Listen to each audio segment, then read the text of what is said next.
दोस्तों नमस्कार। दीपावली एवं काली पूजा की हार्दिक शुभकामनाएं। आज हमारे प्रधानमंत्री नरेंद्र मोदी जी हिमाचल प्रदेश के लेप्चा में सैनिकों के साथ दीपावली मना रहे हैं। वो जब गुजरात के मुख्यमंत्री थे तब से ही हर साल अपनी दीपावली सैनिकों के साथ मनाते हैं। प्रधानमंत्री उन लोगों के साथ जाकर अपनी दीपावली मनाते हैं या अपने त्योहार मनाते हैं जिन लोगों के साथ त्योहार मनाने के लिए उनका परिवार उनके साथ नहीं, और अपने परिवार को छोड़कर बॉर्डर पर वो इसलिए होते हैं ताकि हम अपने त्योहार शांति से मना सकें। वो सैनिक बॉर्डर पर खड़े रहकर ये सुनिश्चित करते हैं कि हम अपने घरों में शांति से रह सके, समृद्धि के साथ रह सके, सुख शांति पूर्वक व्यापार वाणिज्य कर सके। उनका कर्ज तो हम नहीं चुका सकते, किंतु प्रधानमंत्री देश की तरफ से उनके पास जाकर उन्हें यह संदेश जरूर देते हैं कि देश उनके साथ है। आज जब हम दिवाली मना रहे हैं और अपने परिवार के साथ खुशियां बांट रहे हैं, ऐसे में हमें भी कुछ सोचने की जरूरत है। हमें सोचने की जरूरत है अपने आसपास के परिवेश के बारे में, अपने आसपास के लोगों के बारे में। पूर्वोत्तर के लोग जब दीपावली और काली पूजा का उत्सव मना रहे हैं तो हमें यह सोचने की जरूरत है कि हमारे लाखों भाई बहन मणिपुर में दिवाली मनाने से वंचित है।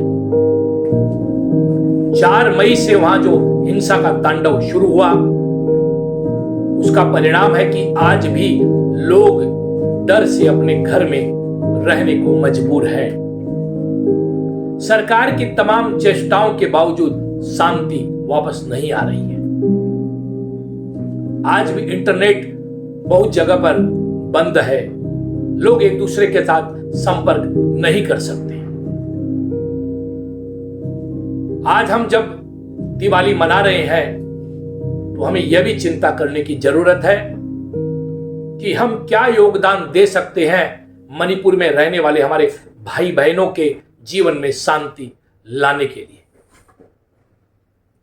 आज हम दिवाली मना रहे हैं तो हमें यह भी सोचने की जरूरत है कि क्या हमारी दिवाली सार्थक हो सकती है तब जबकि हम इसे केवल अपने तक सीमित रखें। सोचने की जरूरत है कि क्या हमने दिवाली की रोशनी किसी और के घर में भी की है, किसी वंचित को, किसी पीड़ित को हमने आज खुशी देने की कोशिश की है, या केवल अपने आप पटाखे फुड़ाए हैं, अपने आप मिठाइयां खाई है। हमारा देश जो है वह देने की भावना रखता है। हमारे यहां कहा गया है तेन तक तेन भुंजिता, त्याग पूर्वक ग्रहण करने की बात कही गई है। हमारे यहां देने वाले को देवता और अपने आप तक सीमित रखने वाले को असुर कहा गया है। और इसीलिए हमने बांटना सीखा, दुनिया को ज्ञान बांटा। हमने सब कुछ दिया, और जो दिया उन्हें देवता कहा, माता को देवता कहा, पिता को देवता कहा, हमने अग्नि वायु आदि सबको देवता कहा, क्योंकि उनसे हमें कुछ न कुछ मिला है। तो इस दिवाली पर जब हम लक्ष्मी की आराधना कर रहे हैं तो यह लक्ष्मी की आराधना केवल हमारे घर तक सीमित न हो, यह हमारे प्रदेश, हमारे राज्य, हमारे समाज और हमारे आसपास के सभी व्यक्ति के जीवन में प्रवेश करे। इसके लिए हम क्या प्रयत्न करते हैं? क्या हम एक दूसरे को हाथ पकड़कर आगे बढ़ाने की कोशिश करते हैं? यह इस दिवाली पर प्रश्न होना चाहिए। क्या इस दिवाली पर हमने एक भी व्यक्ति को खुशी और आनंद देने की कोशिश की है? यह हमारा प्रश्न होना चाहिए। और अगर हम दूसरे को घर में रोशनी करने की चेष्टा करते हैं तो मेरा यकीन मानिए कि वो रोशनी आपके घर में भी आएगी। मां लक्ष्मी आप पर कृपा करें। कनकधारा के इस श्लोक के साथ, संपत्कराणि सकलेन्द्रिय नंदनानि साम्राज्यदान विभवानि शरूरुहाक्षी त्वद्वन्दनानि दुरिता हरणोद्यतानि मामेव मातर्निशं कलयन्तु मान्ये।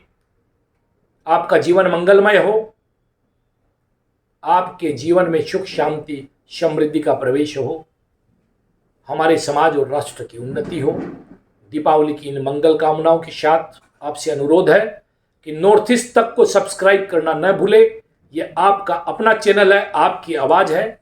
ऐसे ही आपकी आवाज़ बनकर समाज, राष्ट्र और सत्ता के उन गलियारों में उठाते रहेंगे जहां पर आपकी आवाज़ उठनी चाहिए। नमस्कार, वंदे मातरम, भारत माता की जय, जय श्री राम।